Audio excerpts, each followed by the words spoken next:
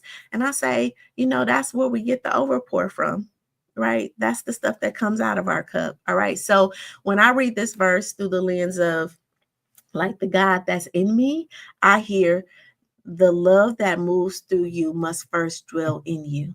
All right. So the love that moves through you for other people, it must dwell in you. And I say that we live in a society where people like, I don't love. I'm like, well, love is God. Like, how are you just not loving?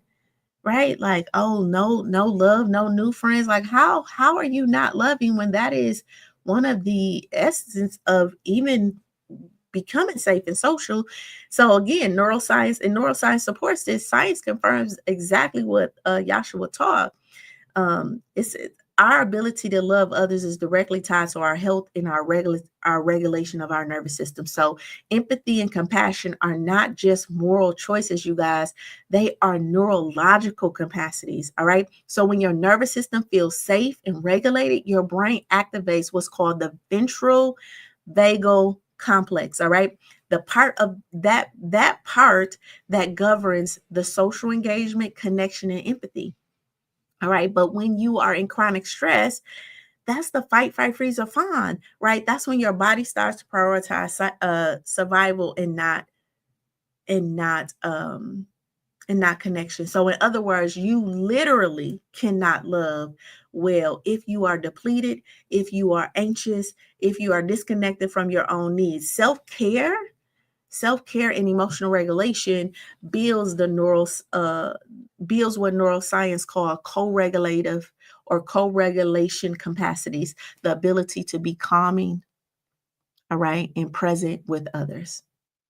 All right. So it's neurological, you guys. Like you literally cannot give out of survival. If you in fight, freeze, or fawn, in a sense, when I talk about emotions, right, we talk about negative and positive. So you got contracting. Contraction is like this. It's like all about me. When I'm in fight, freeze, or fawn, I am in survival. I'm trying to stay in a sense, I'm trying to stay warm. How can I try to warm myself, take care of me, and do that for you too? It's just no way, right? What's coming up for me is the plane analogy, right? Like when the oxygen mask drops, the pilot says what? Put the mask on you before you put it on someone else, right? And I know that we have a lot of feelings around this because nobody really taught us how to put the mask on us. Because when you grow up in survival mode, it's never about you. It's always about other people. And we grew up in a culture where it's never about you. It was always about what you could do for someone else's come up. And so this is a learned behavior, and we just have to unbraid ourselves from it and learn how to really start to love ourselves. All right. Um our promise verse for today: the Lord is close to the heartbroken. That's Psalms 34 and 18. So this verse reminds us that closeness is not earned through protection, you guys. It's experienced through presence. So when you are heartbroken, the God within you doesn't move away. Okay. It draws closer in. Okay. So the Lord is close. Isn't this majestic or mystic statement? It's a description of emotional resilience, you guys. It is the God in you, that empathy, that compassion and spirit really activating when you allow yourself to feel fully. Okay. So this is the God that sits within you, breathes with you, and comforts you from the got this little gnat flying around me, and comforts you from the inside out. So again, I always tell people that our emotions are an appetite, right? And so when we feel sadness and we can admit that I'm sad, it's kind of like when you see a kid, right, that's on the corner sad, it makes you want to go and comfort that kid. Okay. But if you're not willing to allow that kid in you or that emotion in you to be experienced, then in a sense, the appetite is, okay, I'm sad. I want to be comforted.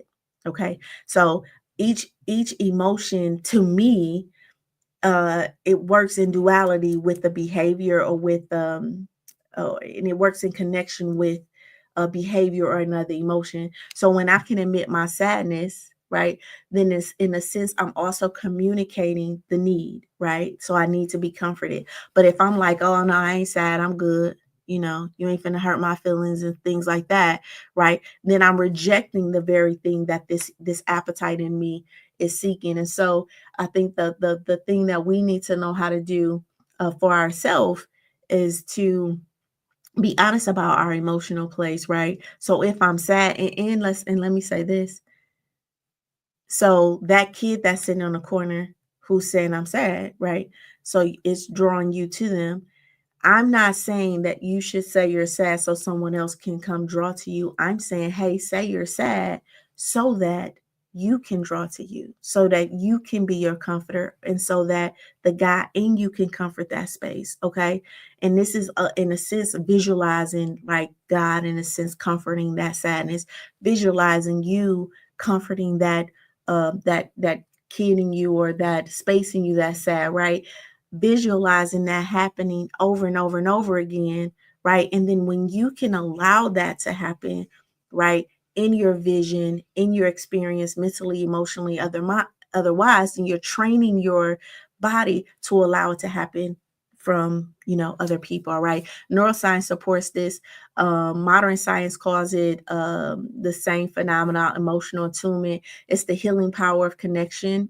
It's the healing power of connection during pain. So here's where neuroscience supports this verse. When we express sadness and pain and vulnerability, the body releases what's called oxytocin. All right. The body releases oxytocin, sometimes called the bonding hormone. So the hormone creates feelings of closeness, safety, and trust. The biological experience is divine compassion. Okay. So when we express sadness, a chemical is released. That chemical is the bonding hormone.